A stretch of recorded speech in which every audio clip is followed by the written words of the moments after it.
आज का हमारा जो टॉपिक है वो है कल्चर मीडिया, जो कि काफ़ी इम्पोर्टेंट टॉपिक जो है वो होने जा रहा है। अभी तक हम पढ़ रहे थे बैक्टीरिया के बारे में, उसके सेल मॉर्फोलॉजी के बारे में हमने पढ़ा, रेप्लिकेशन के बारे में हमने पढ़ा।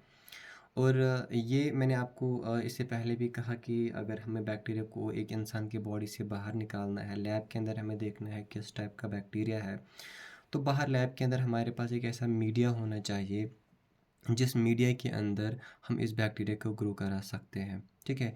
मीडिया का मतलब होता है यहाँ पे कल्चर मीडिया। ये कल्चर मीडिया या तो लिक्विड फॉर्म के अंदर हो सकता है या ये सॉलिड के अंदर हो सकता है। और इस मीडिया के अंदर हर वो न्यूट्रेंट्स प्रेजेंट रहते हैं जो बैक्टीरिया को सपोर्ट और ज़िंदा रहने के लिए उसको काफ़ी ज़रूरी होते हैं।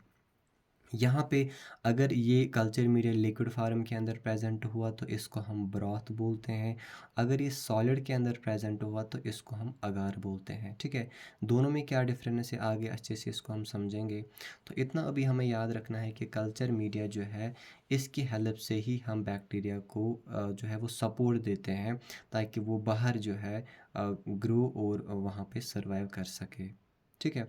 तो यानी इस मीडिया के अंदर हर एक टाइप का न्यूट्रेंट जो है वो प्रेजेंट रहता है।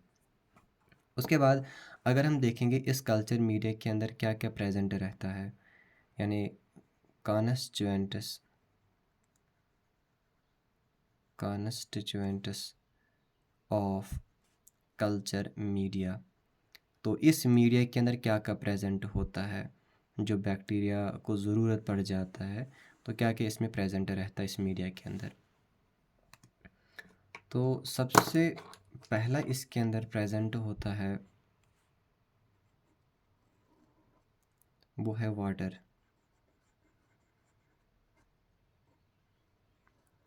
सबसे इसके अंदर प्रेजेंट होता है वाटर। अब वाटर हमें पता है कि ये H2O होता है। वाटर का यहाँ पे क्या रोल है, इस वाटर के अंदर हाइड्रोजन भी प्रेजेंट होता है, इस वाटर के अंदर ऑक्सीजन भी प्रेजेंट होता है। यहाँ जो वाटर होता है ना, ये बैक्टीरिया को हाइड्रोजन और ऑक्सीजन प्रोवाइड कर सकता है। यानी कि यहाँ पे हम लिखेंगे कि वाटर जो है source of hydrogen and oxygen होता है। यानी इसको ये हाइड्रोजन और ऑक्सीजन जो है वो प्रोवाइड करता है। तो वाटर इसके लिए काफ़ी इम्पॉर्टेंट होता है। तो इस कल्चर मीडिया के अंदर सबसे फर्स्ट हमने इसमें क्या देखा, इसके अंदर हमने देखा इसमें वाटर प्रेजेंट रहता है। तो यहाँ पे हम इस तरह सा एक मीडिया बनाएंगे। तो सबसे पहले हमने इसमें क्या डाला, सबसे पहले हमने इसके अंदर वाटर देखा। तो ये H2O वाटर है जो इसको हाइड्रोजन और ऑक्सीजन जो है वो सप्लाई करेगा। इसके बाद इसके अंदर प्रेजेंट होता है इलेक्ट्रोलाइट्स। ग्रोथ के लिए काफ़ी इम्पोर्टेंट होते हैं इलेक्ट्रोलाइट्स, इसके अंदर होते हैं। फॉर एग्ज़ाम्पल डिफरेंट इलेक्ट्रोलाइट्स यहाँ पे होते हैं। ज़्यादातर हम यूज़ करते हैं सोडियम क्लोराइड का, सोडियम क्लोराइड। तो इसके अंदर जो है वो सोडियम क्लोराइड जो है वो प्रेजेंट रहता है। तो ये NaCl यहाँ पे है। ठीक है। तो सोडियम क्लोराइड वाटर भी इसमें प्रेजेंट है। अब इसके ऊपर हमने सोडियम क्लोराइड भी इसमें डाल दिया। इसके बाद जो थर्ड इंग्रेडिएंट इसके अंदर रहता है वो है पेप्टोन। पेप्टोन इसके अंदर प्रेजेंट रहता है। अब पेप्टोन क्या होता है, असल में पेप्टोन जो होता है ये प्रोटीन्स होते हैं। लेकिन ये प्रोटीन जो है ये प्रॉपरली डाइजेस्टेड प्रोटीन नहीं होते हैं, बल्कि ये पार्शली डाइजेस्टेड प्रोटीन होते हैं। Partially digested proteins, partially digested proteins ये होते हैं। अब पार्शली डाइजेस्टेड प्रोटीन्स क्या होते हैं, यानी कि ये जो प्रोटीन्स होते हैं इनको हम डाइजेस्ट तो कर लेते हैं लेकिन प्रॉपर तरीके में डाइजेस्ट नहीं ये करते हैं इनको। ठीक है। क्योंकि हम चाहते हैं अगर ये प्रॉपरली डाइजेस्ट हो जाए तो फिर बैक्टीरिया को प्रोटीन नहीं मिल सकता है, इसलिए इनको हम पार्शली डाइजेस्ट करते हैं। ठीक है। अब ये जो प्रोटीन है ये कहाँ से हम लाते हैं, ये प्रोटीन जो है हम इसको जो है मीट लीन मीट इसको बोला जाता है, लीन मीट। तो लीन मीट से इस प्रोटीन को निकाला जाता है। लीन मीट क्या होता है, ये लो ऑफ फैट होता है, इसमें फ़ैट काफ़ी कम प्रेजेंट होता है लीन मीट के अंदर। तो इस लीन मीट से ही हम क्या करते हैं, इस प्रोटीन को निकालते हैं। या अगर हमारे पास इसके अलावा अगर लीन मीट हमारे पास अवेलेबल नहीं है तो हमारे पास अदर सोर्सेज अवेलेबल है, जिसके अंदर हम हार्ट मसल, किसी जानवर से जो है इस मसल को निकाला जाता है, इसके अंदर प्रोटीन प्रेजेंट रहता है, उस प्रोटीन को यहाँ से निकाला जाता है। इसके अलावा हमारे पास केसिन प्रेजेंट रहता है। केसिन, ये जो केसिन है हमें पता है ये मिल्क के अंदर प्रेजेंट रहता है, जो कि मिल्क को एक वाइट कलर प्रोवाइड करता है, ठीक है। तो ये जो केसिन है, चूँकि हम मिल्क से भी फिर इसको कलेक्ट कर सकते हैं। इसके अलावा यहाँ पे हम फिब्रिन भी ले सकते हैं। फिब्रिन, ये फिब्रिन हमें पता है बॉडी के अंदर प्रेजेंट होता है, इसका काम होता है फिब्रिनोजन का, यानी कि ये जो है बॉडी के अंदर जब इंजरी होती है तो वहाँ पे क्लॉट बनाने का काम करता है। क्योंकि फिब्रिन भी प्रोटीन है, तो इस प्रोटीन को भी हम कलेक्ट कर सकते हैं, ठीक है। तो पेप्टोन हमने पढ़ा कि पेप्टोन जो है ये पार्शियली डाइजेस्टेड प्रोटीन होता है, जिसमें हम लीन मीट का यूज़ करते हैं, हार्ट मसल, केसिन और फिब्रिन का यूज़ कर सकते हैं, तो ताकि यहाँ से हम इस प्रोटीन को कलेक्ट कर सकें। क्योंकि प्रोटीन जो है ये काफ़ी ज़्यादा इम्पॉर्टेंट होता है बैक्टीरिया के लिए। उसके बाद जब हम ये मीट लेते हैं, कोई भी यहाँ पे मीट हमने प्रोटीन लिया, उसके बाद इस प्रोटीन के ऊपर हम डालते हैं प्रोटियोलिटिक प्रोटियोलिटिक एंजाइम्स, इनके ऊपर डाला जाता है काफ़ी कम अमाउंट के अंदर। अब इन एंजाइम्स का क्या काम होता है, यही एंजाइम्स इन प्रोटीन्स को डाइजेशन में हेल्प करते हैं, ठीक है। तो इसकी हेल्प से इन प्रोटीन्स को हम पार्शली डाइजेस्टेड प्रोटीन जो है वो बना लेते हैं। तो ये तो हुआ पेप्टोन। नेक्स्ट इंग्रेडिएंट इसके अंदर जो प्रेजेंट रहता है फोर्थ पॉइंट में, वो है meat. Meat extract, meat extract. अब देखो ये दोनों अलग है, यहाँ पे हमने पेप्टोन में मीट का यूज़ तो किया, लेकिन मीट से हमने प्रोटीन निकाला था, तो क्योंकि हमें प्रोटीन चाहिए था। यहाँ पे हम मीट के पीसेस लेते हैं। ये मीट जो है या तो चिकन से लिया जाता है, या तो चिकन से हम ले लाते हैं ये, या बीफ से जो है इस मीट को लाया जाता है। ये जो मीट होता है इसको फिर सुखाया जाता है, ड्राई इसको किया जाता है, उसके बाद इसको पाउडर फार्म में कन्वर्ट करते हैं हम ग्राइंडिंग के हेल्प से। तो पाउडर फार्म में इसको हम कन्वर्ट करते हैं। अब यहाँ पे जो मीट एक्सट्रैक्ट होता है, इसको क्यों ऐड किया जाता है, क्योंकि इसके अंदर, इस मीट के अंदर जो है वो इनऑर्गेनिक सॉल्ट्स, इनऑर्गेनिक साल्ट्स, इसके अंदर कार्बोहाइड्रेट्स एंड इसके अंदर ग्रोथ फैक्टर्स होते हैं। इन मीट के पीसेस के अंदर ये जो पाउडर हमने बनाया, इसके अंदर इनऑर्गेनिक साल्ट्स, कार्बोहाइड्रेट्स और ग्रोथ फैक्टर्स होते हैं, जो बैक्टीरिया को हेल्प करते हैं ग्रो होने में। इसीलिए हम मीट एक्सट्रैक्ट यहाँ पे लेते हैं। नेक्स्ट जो पॉइंट है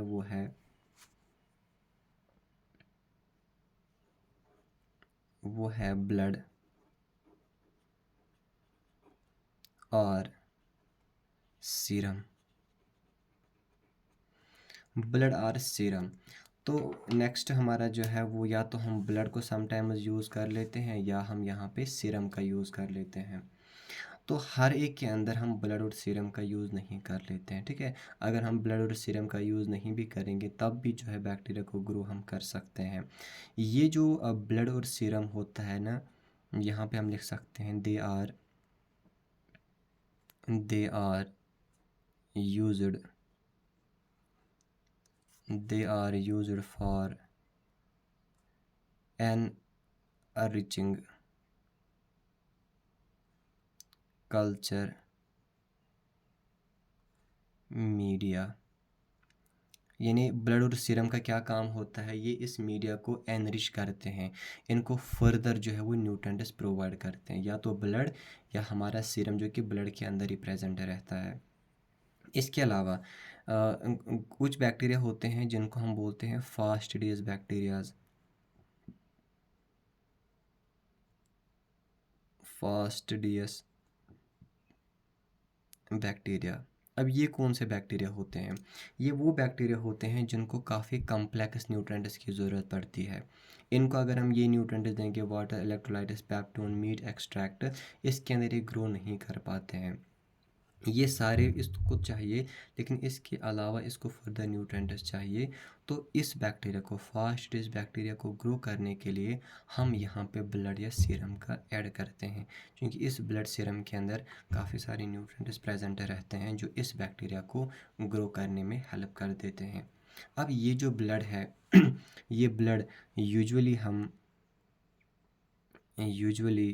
हम 5 to 10% ब्लड लेते हैं, जो कि होना चाहिए डिफिब्रिनेटेड ब्लड।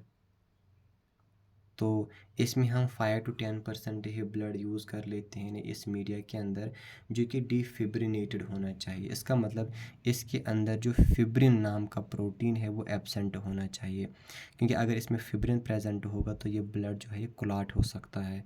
इसलिए ब्लड क्लॉट ना हो जाए, हम जो है, अब ये ब्लड कहाँ से हम लेते हैं? ये ब्लड हम एनिमल से लेते हैं, ठीक है।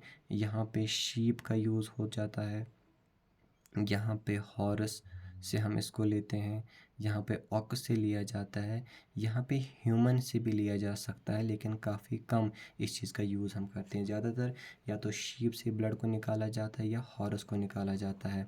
लेकिन ये एसेप्टिक एसेप्टिक टेक्निक से निकाला जाता है। एसेप्टिक टेक्निक का मतलब होना चाहिए कि जो ब्लड हम कलेक्ट करते हैं ये बिल्कुल फ्री ऑफ माइक्रोब, इसमें कोई भी कंटेमिनेशन नहीं होना चाहिए, ठीक है। तो वही होता है एसेप्टिक टेक्निक। हमने 5 to 10% लिया ब्लड, उस ब्लड के अंदर फिब्रिन को हम बाहर निकालते हैं ताकि क्लॉट ना हो जाए, फिर इसी को हम डिफिब्रिनेटेड ब्लड कहते हैं। तो इसी ब्लड को अब इसके अंदर हम ऐड कर देते हैं, ठीक है।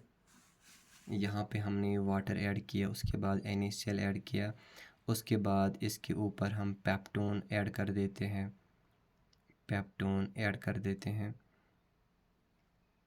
पेप्टोन के बाद हमने इसमें मीट एक्सट्रैक्ट को ऐड कर दिया। मीट एक्सट्रैक्ट के बाद हम इसके अंदर ब्लड को ऐड कर देते हैं, ठीक है। इतना आपको याद रखना है, अगर हम ब्लड को ऐड नहीं करेंगे तो ये जो मीडिया होता है ना, ये वाइट या येलोविश कलर का होता है। लेकिन जब हम ब्लड को इसके अंदर ऐड कर देते हैं तब ये जो मीडिया होता है ये रेड कलर का बन जाता है, ठीक है। तो ये हमने इसके अंदर ऐड कर दिया। इसके बाद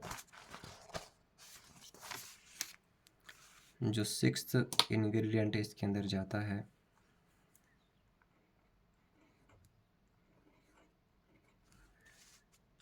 वो जाता है यीस्ट एक्सट्रैक्ट, जिसको खमीर कहा जाता है, यीस्ट एक्सट्रैक्ट। अब यीस्ट एक्सट्रैक्ट का क्या काम होता है? असल में यीस्ट एक्सट्रैक्ट जो है ये रिच इन विटामिन B12 होता है, या rich in vitamin B complex, vitamin B complex. Vitamin B इसके अंदर काफ़ी ज़्यादा प्रेजेंट रहता है। अब जिस बैक्टीरिया को विटामिन बी की ज़रूरत पड़ती है उसके लिए ज़रूरी है कि हमारे लिए ज़रूरी है कि हम इस मीडिया के अंदर यीस्ट एक्सट्रैक्ट को इसके अंदर ऐड कर दें। नाउ 7th वन इज़ अगार। अगार तो इंट्रोडक्शन जब हमने पढ़ा था उसमें हमने कहा था कि दो टर्म्स की हमने बात की थी। एक तो हमने कहा था ब्रॉथ, सेकंड टर्म हमने कहा था अगार। तो यहाँ पे अगार का वर्ड तो आ गया, लेकिन ब्रॉथ की हमने बात नहीं की। देखिए, अभी तक जो भी मिक्सचर हमारे पास आया अभी तक, यानी कि हमने इस मिक्सचर को, जैसे इसके अंदर हमने इस मिक्सचर को इसके अंदर डाला था, हर कोई मिक्सचर इसके अंदर प्रेजेंट था। इसके अंदर जैसे हमने इसके अंदर वाटर डाला था, इसके अंदर हमने इलेक्ट्रोलाइट डाल दिया, इसके अंदर हमने पेप्टोन डाला था, इसके अंदर हमने मीट को डाला, इसके अंदर हमने ब्लड को डाला, इसके अंदर हमने यीस्ट को डाल दिया, ठीक है। ये जो सारा मीडिया है ना, ये अभी जो है लिक्विड फार्म में होगा। ये सारा मीडिया लिक्विड फार्म के अंदर होगा, तो इसी को हम बोल सकते हैं ये ब्रॉथ है। ये क्या है? ये ब्रॉथ है। लेकिन अगर आप चाहते हो कि इस लिक्विड को हम किसी जैसे ऐसे प्लेट जिसको हम बैटर प्लेट बोलते हैं, इस बैटर प्लेट के अंदर इसको हम डाल दें इस लिक्विड को, लेकिन सॉलिड फॉर्म के अंदर। यानी अगर हमें इस लिक्विड को सॉलिड के अंदर कन्वर्ट करना है, जल के अंदर कन्वर्ट करना है, तो तब हम यूज़ करते हैं अगार। ये अगार क्या होता है?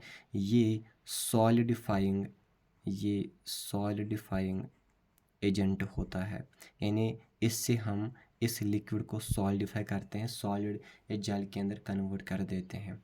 अगार जो है ना, इसके अंदर कोई भी न्यूट्रेंट यानी कि इसकी हेल्प से हम इस मीडिया में न्यूट्रेंट वैल्यू को ऐड नहीं कर सकते। यानी अगार के अंदर ज़्यादा न्यूट्रेंट्स नहीं होते हैं। इसका खाली काम होता है सॉलिडिफाई करना, यानी इसको जल के अंदर कन्वर्ट कर देना। अब ये जो अगार होता है, इसको हम सी वीड से कलेक्ट कर सकते हैं, सी वीड से, या हम बोलेंगे इसको एल्गी से जो है हम कलेक्ट कर सकते हैं। ठीक है। अब ये जो अगार होता है, इसका प्रेपरेशन किस तरह से हम करते हैं, असल में ये पाउडर फार्म के अंदर होता है। तो चूँकि जो हमारा सबसे पहले इसको हमारे पास वाटर होता है, बिल्कुल डिस्टिल वाटर या प्योर वाटर होता है। इस वाटर के अंदर हम इस अगार पाउडर को ऐड कर देते हैं।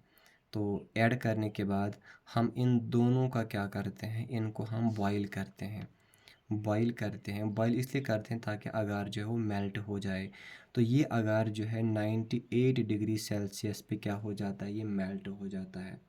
ठीक है। यानी देखो, हमने क्या किया, हमने इसके अंदर, इस वाइल के अंदर हमने अगार डाला। अगर जो है ये 98 डिग्री सेल्सियस पे क्या हो जाता है, ये इसके 98 डिग्री सेल्सियस के ऊपर जो है वो बॉईल हो जाता है। उसके बाद इस अगार को हम क्या करते हैं, इस अगार को हम इस प्लेट के ऊपर डाल देंगे। ठीक है, इस प्लेट के ऊपर। और इस अगार की खाली अगार नहीं है, बल्कि इसके अंदर सारे न्यूट्रेंट्स प्रेजेंट है जो यहाँ पे हमने देखे। यानी इसी के अंदर अगर हम अगार को ऐड करेंगे और उसको हम क्या करेंगे, बॉईल करेंगे। बॉईल करने के बाद जब 98 डिग्री सेल्सियस पे इसको हम बॉईल करेंगे, फिर इसको हम इसके ऊपर पुअर करेंगे, इस बैटर प्लेट के ऊपर इसको हम पुअर करेंगे। और पुअर करने के बाद कुछ टाइम तक ऐसे ही छोड़ेंगे। कुछ टाइम के बाद ये जो है यहाँ पे सॉलिडिफाई हो जाता है। ये नीचे बॉटम के नीचे इसमें चिपक जाएगा, जल के फॉर्म में कन्वर्ट हो जाएगा। तो यानी कि यहाँ पे हमने अगार का यूज़ किया।